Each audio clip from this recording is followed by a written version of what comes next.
Hello, AABA friends and family. And first of all, apologies for the technical difficulties. We are running multiple windows here, dealing with multiple things. It was a little bit of a mess, and that is all on me. But we should be running well now. I'm Ezra Denny. I'm AABA's operations director, and I am not the reason you are here. So we, without further ado, are going to get to the world premiere of our 50th anniversary documentary. We're very excited to share this.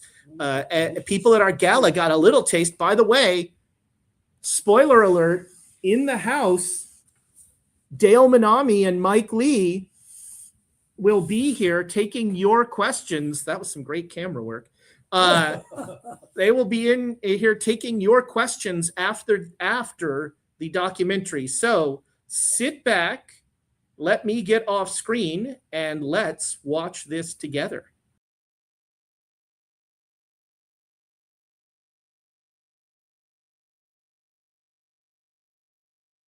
The Asian American Bar Association of the Greater Bay Area has been a voice of the San Francisco Bay Area's Asian Pacific American legal community since 1976. AABA fosters professional development, community, and service. We are advocates and allies for civil rights, representation, and equality.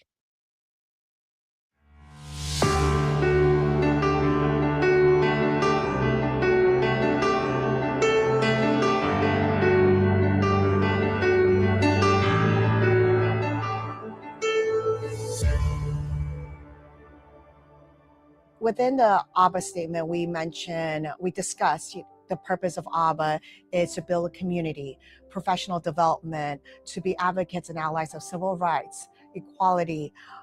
And while the mission statement is really important for people who want to get to know AABA or to even remind us what AABA's mission is, I think what's even more important is what we do to back up what we state in our mission statement. You know, I actually went to a pretty liberal high school in Hawaii, Honolulu, Hawaii, and we were activists. We were at that time anti-war, and there was a lot going on that we did not like, and we spoke up about. So Berkeley seemed to be kind of a good fit for that. Yeah, I worked with Joe Morizumi, who was a trial attorney working in Oakland. And he was quite a bit older than we were. He was a senior attorney. So it was a wonderful experience. And that, so Dale Minami, Eugene Chimene, and I worked with Joe. But we were interested in doing real cases. And he became available. I forget how we were introduced, but he took us under his wing immediately. And we kind of, we all each had our role in the cases that we filed. I would say we filed about 50 petitions to get people out of the military service because of their concerns about the Vietnam War. And we were successful in all of them except one. Dale, Eugene, and I were the first lawyers. Dale was the first lawyer, and then Eugene and I joined him after we took the bar exam. And we named our group the Asian Law Caucus. And there were a lot of law students that helped out and a lot of practicing lawyers, very experienced and excellent practicing lawyers, like Joe Morizumi, Ken Kawichi, another very eminent judge. And we got a lot of great experience that way. I was interested in working in San Francisco. And I had a person that I knew running the Chinatown office of the Neighborhood Legal Assistance. And he offered me a job. So I was sad to leave working with Eugene and Dale and Joe and so forth. But we always kept in touch and we always worked on cases together.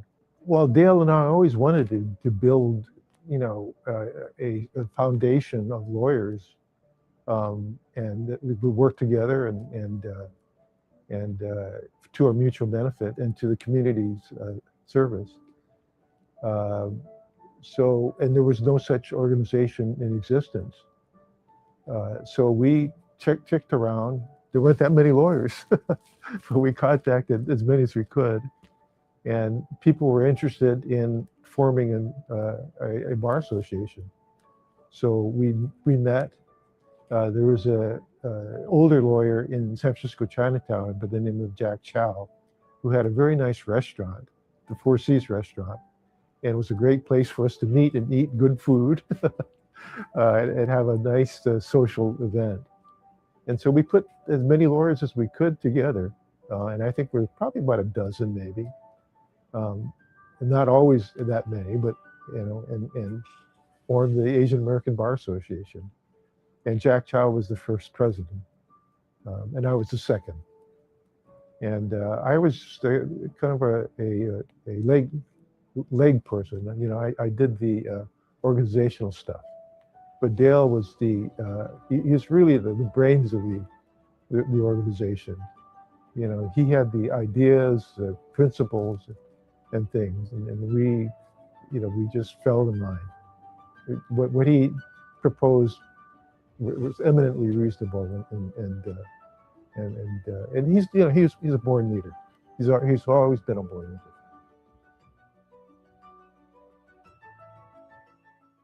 Mike and I worked together at the Asian Law Caucus. We started it together. And despite his protestations, he's a visionary. And his vision was that beyond the Asian Law Caucus, we had to have an impact on the legal system through the bar associations. So he had moved to San Francisco. It was one of the focal points of organizing at the time. And Mike joined bar associations there. He eventually became the first president of the San Francisco Bar Association, first minority president. But Mike said we need to do something like form a bar organization. And that's where we coincidentally met up with the San Francisco folks. So he'll deny it, but it's his vision. He just has a bad memory. And we wanted to create a large organization that embraced civil rights, but also helped each other succeed either in court where we faced racism, just outright racism. We wanted to get judges appointed, and we wanted to make sure that people knew each other in order to give referrals to each other. I think the combination of the two viewpoints turned out to be quite effective in keeping the old guard, bringing them in as members, and of course the new affirmative action and non-affirmative action Asian Pacific American law students joined as well. So over the years, I continued to do impact cases and represent civil rights cases. And one day we received information about the Korematsu, Hirabayashi, and Yasui cases, which were decided by the Supreme Court in 1943 and 44 that upheld the exclusion of Japanese Americans during World War II. Those are monumental cases. They're taught in every law school. And we discovered through one of our friends that there was evidence that these convictions were upheld by the Supreme Court through fraudulent means, through lying, through suppression, alteration, and destruction of evidence. So 40 years later, we were able to reopen these cases, and we were able to then go to court and try to get the judge to overturn their convictions some 40 years earlier. And we were able to do so because we had not just only a great judge, but we had great facts, smoking guns. And I was allowed to represent Fred as lead counsel along with a great team because the person who found the evidence wanted a Japanese American attorney who did major cases to represent Fred. And there were not a lot of us around at that time. There were not a lot of us, period.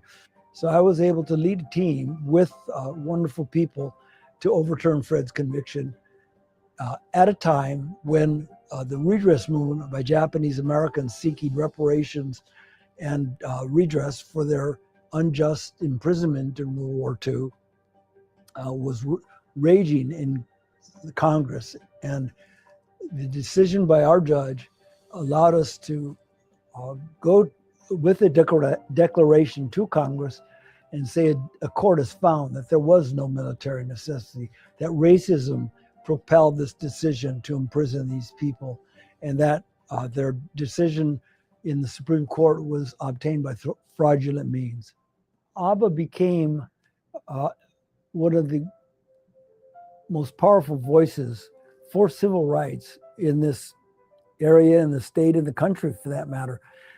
And so we knew that we had allies here, and the emotional support of people who, instead of opposing you like we had folks do in the early days, we knew they were supporting us.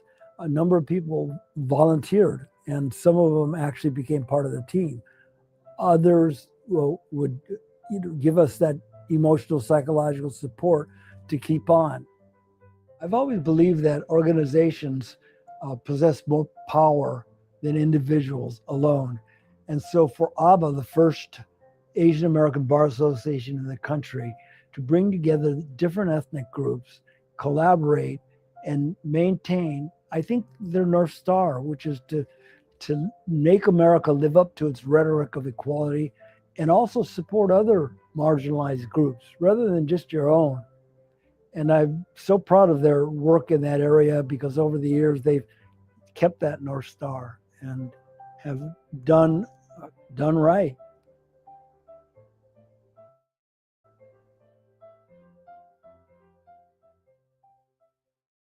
I graduated law school in the mid-'80s, and I was living in Oakland, and I had a great job at a law firm. But one critical element was missing, and that was I felt like I needed a community. I felt like I needed to find where all the other Asian American lawyers were. So I went to an AABA social event, and I remember it was at Yangsing on Stevenson Alley in San Francisco. And I walked down the stairs and saw this room of, gosh, maybe there were 20 lawyers who looked like me. Maybe there's just 10 with lots of mirrors. And I thought, this is great. I feel like I'm home. And you just learn to roll with punches. Now, internally, I have to say my first law firm is no longer in existence.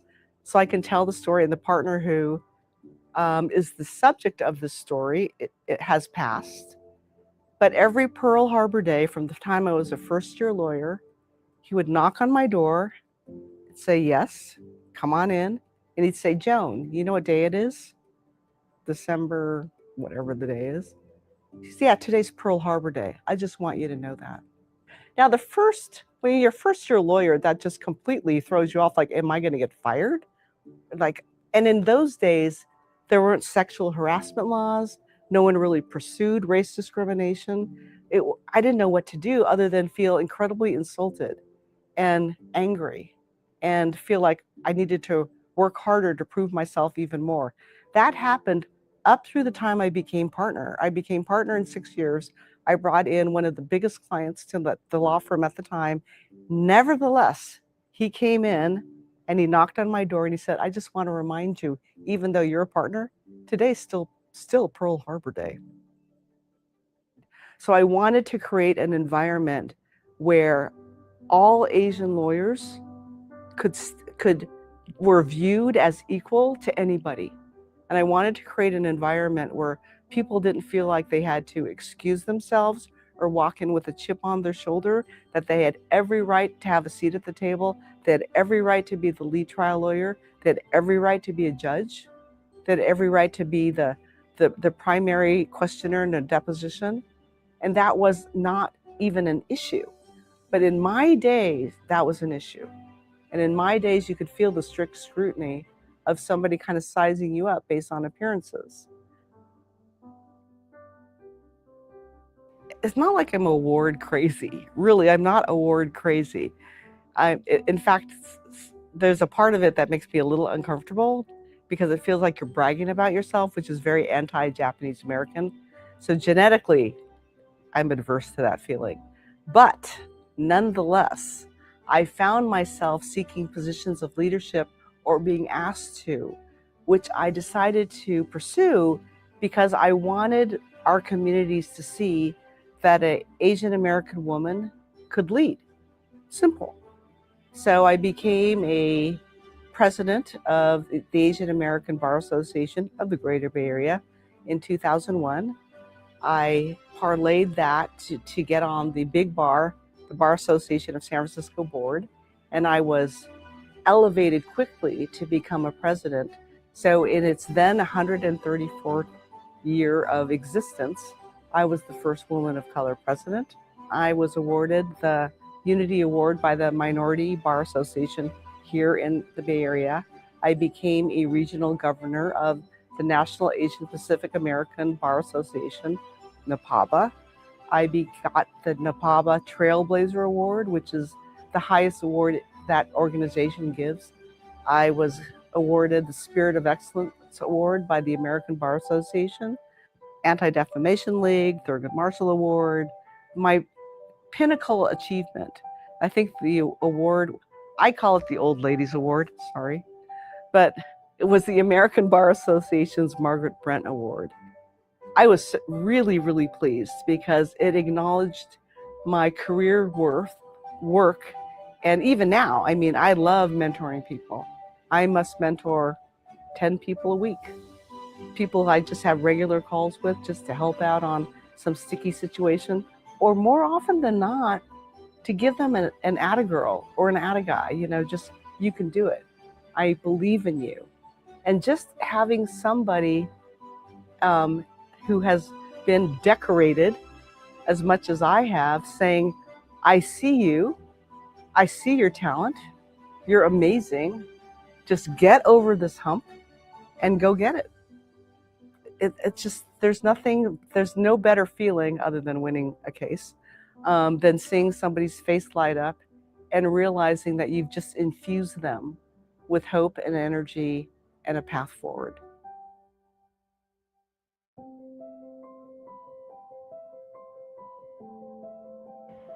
AABA has allowed me, when I was a member, to take my frustrations at receiving discriminatory treatment and plow it into something positive, like educational efforts about anti-bias work. And I served on that women's committee with Joan Haratani and Jennifer Liu, and we put together some skits about bias in the legal workplace. And the idea was to talk about the kinds of things that women of color encounter that other people may or may not. As president of AABA, we had different keynote speakers, and Justice Joyce Kennard, Associate Justice of the California Supreme Court, was a speaker, and Associate Justice Ming Chin, the two Asian justices on the Supreme Court, were speakers. I think I invited Ming Chin to speak during my year. In any case, he was a registered Republican, and the word was that all Asians being vetted for the bench were going to pass over his desk. In any case, when I got appointed and I saw him at the next AABA dinner, he congratulated me and immediately said, "Do you have anyone to swear you in?" And basically volunteered to swear me in. He was a registered Republican. I was a Democrat. That didn't matter to him. In those days, they were willing to look at a Democrat, and they were willing to evaluate someone on their own terms. And having Ming Chin swear me in was one of the greatest privileges of my life. And political party didn't matter. As a judge, you cannot be an advocate in the sense that a lawyer can be, but I am still extremely vested in the idea of justice as something that can only really be provided if you eliminate, not just minimize, but eliminate bias in all aspects of the legal system, not just from how lawyers represent clients or don't represent clients, but in how the court works. So I have participated in judicial education, and I am currently the first Asian judge to serve as dean of the Judicial College in California, which is a mandatory program that all new bench officers at the state court level must attend during the first 2 years of being a bench officer. And the focus that I have brought to my tenure as dean is in eliminating bias in the delivery of court services to the public. And so I found a natural outlet for that was inspired by the contacts I had through AABA and the work that I was able to do through AABA. AABA propelled me and enabled me to become a judge. And beginning in January of 2027, it will be my privilege to serve as the first Asian presiding judge in Contra Costa County. So AABA has made a huge difference, not just to me, but to dozens, probably hundreds of people participating in the court system in the Asian judiciary. 5 past presidents of AABA have become judges.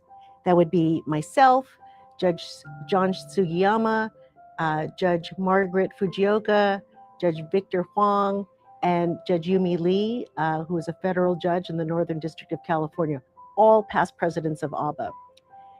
And that means that if you become a president of AABA, you have a 1 in 10 chance of becoming a judge. But seriously, it's not a requirement because of all the dozens, if not hundreds of people who have become judges without being president of AABA, but it cannot hurt.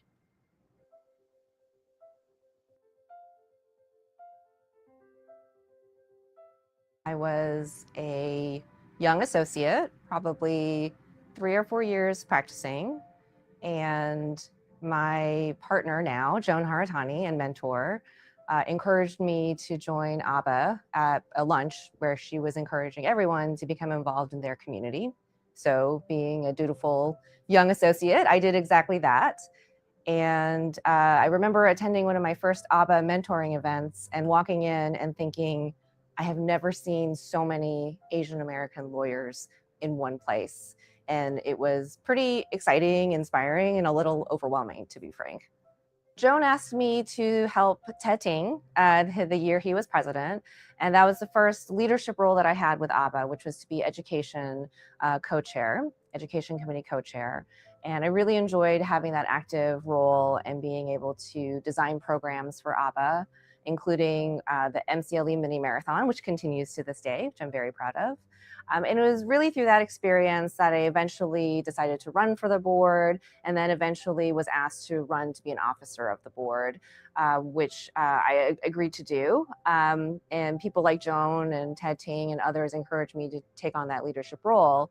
And when I was secretary of AABA was also the year that I decided to create the Pathways to Partnership program, because that was the year after I had just made partner at my firm. It was also the year that I was an officer with AABA, and I realized that there was a real need to provide support and mentorship to our talented senior associates in the AABA community who wanted to make partner at their firm, but may not have all the resources or mentorship available to them in their organization, and AABA could fill that need. And I'm proud to say that we've had 5 classes of the Pathways to Partnership program, and I think we have almost a 50% success rate of participants achieving their career goal of becoming partners at their firms, which is something that is just incredibly inspiring and meaningful to me.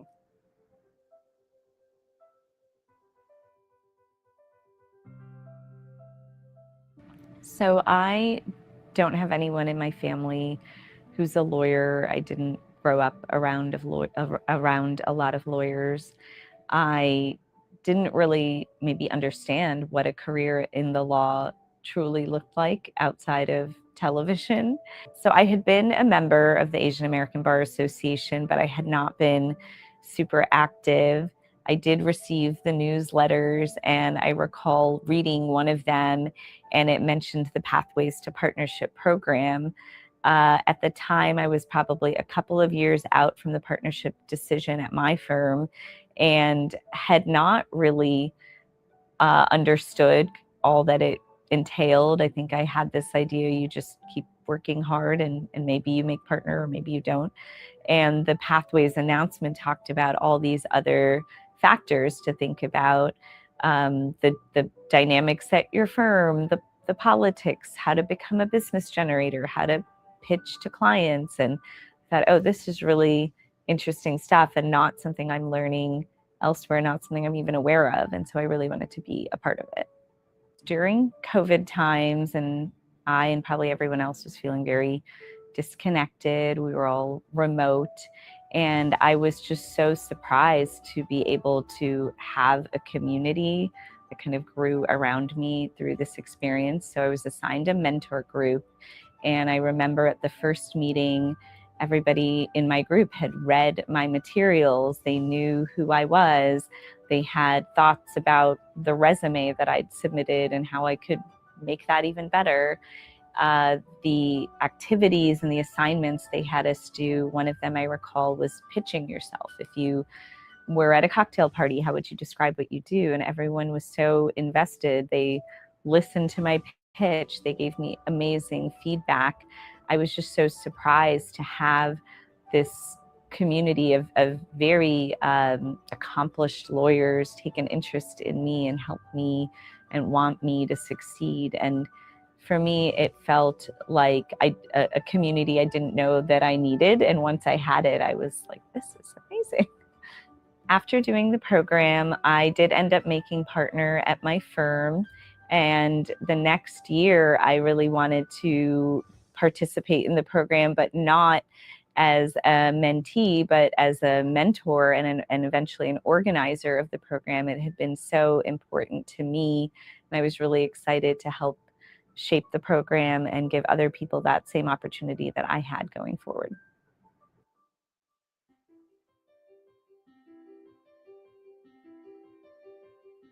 I grew up in the Bay Area, and all my life I spent it in a donut shop. My parents had a donut shop for over 40 years. They recently retired 2 years ago. And one of the things I knew early on was I wanted to learn as much as possible. Learning education was really important to me because for my father, who was a Cambodian refugee, his education unfortunately got interrupted when he had to immigrate with his family and find refuge in the States. So when I arrived in college, one of the first things I wanted to focus on was Asian American studies and learning about immigration, how folks arrived, what they've been doing, and the challenges they continue to face. Fortunately, one of the classes I took was Asian American and the law. And that was actually my first exposure to AABA as a sophomore in college. I learned about the organizations, the leaders of the organization, and how they had such a national impact. During my 1L year, I was attending a student club event on campus, and we had a representative from AABA attend and share how, as law students, we can get involved early on.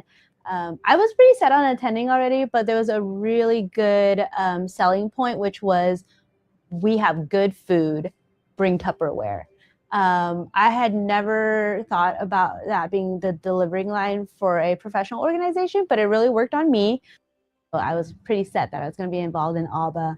I wasn't sure what I was going to do there because I knew everyone would be an attorney already, but I was hoping that if I, poke my head around a little bit, maybe I'll get a mentor or two. And I think I really lucked out because I learned about their mentorship program as well as a law student committee where I got to be able to be involved really early on. So it really exceeded my expectation of being able to be involved professionally while I was continuing my legal education. So one of the events that we put together was boba with the bench. And it is exactly that. We just drank boba and we talked to judges. It was set in our classroom that looked like a courtroom, but for the first time, the judges came off of the very front of the room and sat with all the students, and we kind of were just like very casual. We're asking questions like, "Did you expect to become a judge? What did your parents think?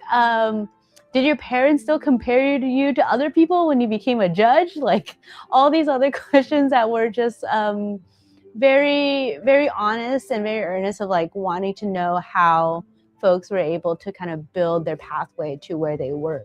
Another milestone that I'm really proud of during my law school years is being a founding member of NACAL, National Association of Cambodian American Lawyers. It was formed in 2024, and we were able to meet and participate in the National Asian American Bar Association conference in Seattle.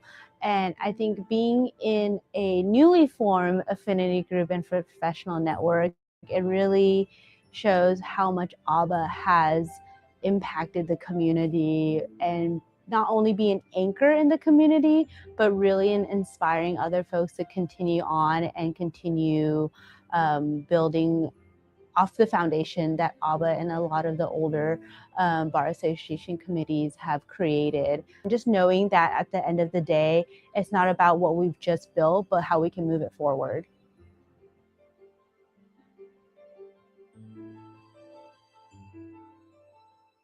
Legacy is never just one thing. It is not. It is a constantly changing idea or belief. That is my opinion. And legacy can be shaped by you and your actions. So you think about, what do you want your legacy to be? I know for myself, being president this year for AABA's 50th, I want my legacy to be a year in which I'm asking our members to celebrate our history, celebrate how far we've come, how we've gotten over 50 API judges appointed on state and federal benches. Think about the clinics, the AABA Law Foundation, all the scholarships we're given for over 30 years now, like everything we've accomplished, and be proud of that, right? But I am also asking you to think about where we're gonna go from here. I'm asking you, if you are in a position that you can do something, to do something different, to volunteer, to speak up, to say, hey, you know what? I'll volunteer for that board. I have ideas, and put yourself out there and create your own legacy. It's really up to us where we want the next 50 years to look like.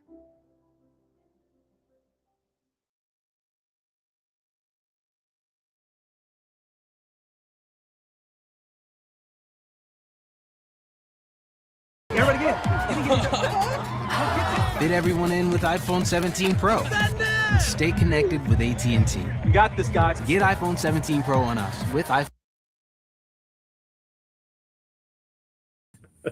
There we go. There it was, AABA's 50th anniversary video. I am joined by AABA's founding fathers, Dale Minami, among many others, and Mike Lee. And, you know, one of the first things that I wanted to do, and either one of you can take this, is I talk about AABA's founding fathers a lot. When we started making this video, the documentarian actually said, it's a lot of women. Maybe you should find some men to be involved. And so I wanted to ask both of you, who were sort of AABA's founding mothers? Who were the women that were involved early on? Okay, well, mostly it was all men at that time. And eventually people came in, Terry Tan, others that supported us. But the group of about, 8 people, Mike? 8 people were all men. Yeah, and those were all the people that were available. Yeah. That had graduated from law school and so forth. I think the women did not have as much of a presence because they were not allowed to. They were dissuaded from going to law school. So they were just a smaller pool. But Pat Lee worked at Legal Aid. Do you remember her? She's with the Bar Association, but she worked at Legal Aid and she was early on. Lillian Singh was in there for a while, but we kicked her out. No, we didn't. Lillian was not interested. She was pursuing other work like Chinese for affirmative action. And so she had a different priority. But they were there, but less interested in creating an Asian American Bar Association. Well, in general, the legal profession had a lot more men than women. And then it changed pretty dramatically and nicely. Yeah, well, and my research assistant here has just pulled up the stat that right now women are the majority in law school. 56% of law school students are female, which is fantastic. We had one there in the video, Emily. So this is the first time you guys have seen the complete video, right? Yes. So what do you think, seeing not only sort of the history of AABA, but also kind of the current AABA? Mike, let's start with you. What were, as you're watching it, what are you thinking? Well, I'm thinking that we have really come a long way, and the right way. I'm proud of what we did, but we just started it, and it's developed and achieved so much without us being involved, based on all of the tremendous talented people that have came after us. Mm-hmm. And I'm really looking forward to the future. Yeah. I think, not to be too critical, but we're focused a lot here on corporate, big firm kind of jobs. And like Mike and I, we started our own firms. So we're the outliers in a sense. And I think what we need to do is be more inclusive. And that would be, public interest lawyers, that would be public lawyers who are a large part of our group. But nevertheless, I think the kernel or essence of what was said rings very true. And I think it could be applied to some of the other areas of practice as well. Mm. So in the video, you talk a lot about AABA's sort of starting as a civil rights organization, really. Our roots are as a civil rights organization. How do you see that tradition and those roots still showing up today? Well, it was actually a big tent. And I think Mike will agree that when we started, we came from the East Bay, and we were public interest lawyers to a great degree. And there were a number of other lawyers in the West Bay who were corporate lawyers. They had their practice of business lawyers. And we figured at the start, we needed to embrace both areas, both civil rights and business development, and have a different, diverse group of lawyers who worked in corporations or corporate law. And I think each side had a great tolerance for each other. And I think we understood we were trying to do something larger than just create a civil rights organization, although that was my perspective. I think others had a slightly different perspective, but we all tolerated and really embraced each other's different perspectives. And AABA still does that today. And I think that's a great thing, that they have both areas, or a lot of areas covered. So it's very diverse. Mm. And Mike, you were AABA's second president. So how did you kind of handle that push and pull? Well, we were a very limited group at the time, but we were really interested in growing the group and being as inclusive as possible. Mm-hmm. And we weren't trying to weed out people or, get power for ourselves. We really were focused on the organization, and we want everybody to get involved. And we did everything possible to get a diverse and representative group. And go out there and actively recruit people into this organization. And I think AABA still has that outlook. What did that recruitment look like? Look like taking people out to meals and recruiting them, telling them about AABA, making it more interesting to different people, showing them that we wanted to be inclusive, and that AABA had things that offered them advantages in their practices, and also things that they might be interested in. Mm. And it helped to have people who, for example, the first judges that we were backing and so forth. And Dale can speak more to this because he was very involved and successful in recruiting Asian American judges. But that had a profound influence on the growth and the reputation of AABA as well. And that's something we really want to touch on, Dale. What was the process how did you just kick the door down to try and get more APA representation in the judicial field? Well, I think the genesis of that for me was that we were not being treated very well in court. And that redounded to the detriment of our clients. I remember judges who were outright racist, would use the N-word, talked about chinks. They would refuse to appoint interpreters for our clients. And it was just outrageous. And so to that extent, we realized that we had to be political. We had to have a strategy. And by dint of luck, we had a Governor Jerry Brown. We had an appointment secretary, Anthony Klein, who became a Court of Appeal justice. And so we had some access. And these are folks we knew, or I knew from public advocates and public interest law. And then the second part of that, I think, or maybe the first, is that Mike got on the Jenny Commission. So Mike was evaluating judges, and then he suggested that I get on, and he forced me on, and I became a member of the Jenny Commission, and that was kind of an eye opener because you understood what it took to become a judge. You still had to understand the politics of power and how judges were selected.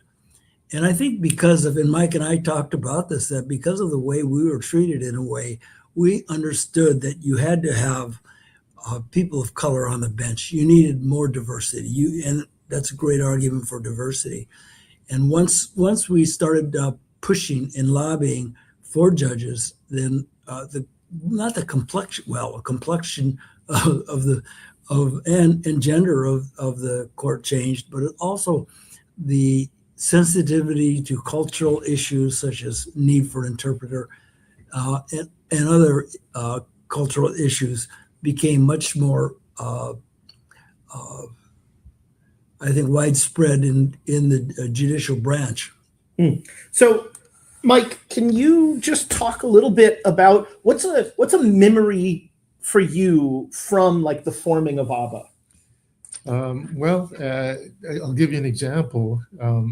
In one of our first cases, with Dale as the attorney of record, Eugene Tumene, Garrick Liu, and myself represented a young Asian American UC student who was swept up and arrested in a peaceful march in Chinatown, protesting the police heavy-handed treatment of San Francisco Chinatown activists and residents.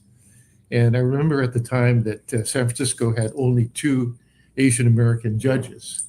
One of the judges was very welcoming and fair to us. However, the other Asian American judge consistently and publicly went out of his way to make the few Asian American lawyers who appeared in his court feel unwelcome and disrespected. Fortunately, we didn't have that problem in Alameda County, but unfortunately, it was because we didn't have any judges, Asian American judges in Alameda County. However, Asian Americans had a rich history and tradition in scholarship and collective efforts. And for the sake of our clients and our profession, present and future, we quickly understood the power in numbers and collective efforts, which to us included a well-organized, activist, thriving Asian American Bar Association. And a lot of our dreams came true. If I could add to that. Yeah. The start of AABA was kind of interesting because we did have fairly conservative people and, a lot of liberal people. I think affirmative action kicked down the doors to allow a lot of Asian American attorneys to become attorneys. And they were closer to our age than some of the more conservative older folks. And I remember a time when we devised a strategy to elect the first board. They just wanted to nominate themselves. You remember, we'll just name ourselves. We said, no, we have to have election. And Mike and I were just adamant, you must elect. But we allowed them to elect the first president, who was William Jack Chow, more of a conservative type. But we decided that, we would pack the board. And we were able to pack the board with people who were much more civil rights or maybe progressive. But in the second election, we had to do a write-in ballot, which has never been done before or since. And the write-in ballot, we nominated Mike Lee. And Mike, the people we had in our support just overwhelmed the vote. And after that, kind of that culture or that mythology of AABA being a community-oriented service, a big tent, all became part of the cultural traditions of ABBA, and it's been that way since, which is, I'm really proud of that more than anything, that we were able to maintain kind of the perspective that we have to support and be the voice of our community, because our communities didn't have a lot of lawyers then. And we had to stand up, not just for our community, but for other marginalized community. We had a larger perspective, and that has stayed the course, which, with Angel doing that as well, I think is shows you how far we've come after 50 years. We've pretty much kept that culture and mythology of being of service to our community, speaking out for the community and other marginalized communities. One of the through lines in the film is talking about mentorship, whether it's ABBA's mentorship program, whether it's informal mentorship, which you both have done over and over, whether it's pathways to partnership. So what did mentorship look like at the beginning of ABBA's time, and how have you seen that evolve? Mike, you want to? Well, we spent a lot of our time assisting people and trying to encourage them and our peers to share their experience, their knowledge, their contacts, and so forth. And I think ABBA's always reflected that approach to life in general, that we are there to help everybody else, and that was going to be a real a real improvement in our profession and our society. And I think that's still that spirit in ABBA. People, I think, have a very positive image in general of ABBA as being inclusive and helpful to them in their lives. So what were some ways that mentorship was going on that you saw back then? We didn't have many formal programs. I don't think the word mentorship was even invented 50 years ago. But what I found is people like Joan Haratani came in, and it was a natural mentor, and others like her understood that they had gone through some tough and rough times, and they wanted to smooth it out for others. What I've seen as far as the mentorship is as far as the welcoming of, and that's part of the culture, the welcoming of other non-Chinese, Japanese, Filipinos, which was the start of ABBA. And just the fact that the affiliate organizations, Korean, South Asian, Southeast Asian, even Cambodian, have, the newest one probably, have joined and stayed with ABBA. I thought that was an amazing development, Korean Americans as well, that they would want to stay with this maybe larger organization, and yet they respected ABBA, and ABBA had the same kind of respect for them. But the warmth and the welcoming of new people who come to any ABBA event is maybe one of the hallmarks of the organization. We just have a few minutes left, and so what I wanted to give you both a chance to do was sort of, the movie ends with Angel, our current president, Angel Garrett, and her call for people to get involved in ABBA and make ABBA what they want it to be. And so what do you see for the future? What is your hope for the future of ABBA, Mike?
muted.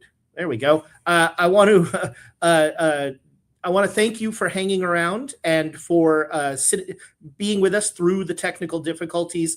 I hope you enjoyed that video as much as we did here in the room. And come to an AABA event. You'll get food. Oh, and in fact, if you want to see more of Dale, on May 28th, AABA will have, Dale and Mike and everybody, Legal Activism 101 will be the start of our legal activism stuff. Dale will be involved later down the line. We'll be having that. It's going to be an in-person event. There will probably be food. Please join us. You can sign up on AABA's website, May 28th. And with that, we are going to leave you, and we will see you next time. I look forward to talking with Dale and Mike again. Thanks, both of you. Thank you. Thank you. Thank you. Critique to say, are we off?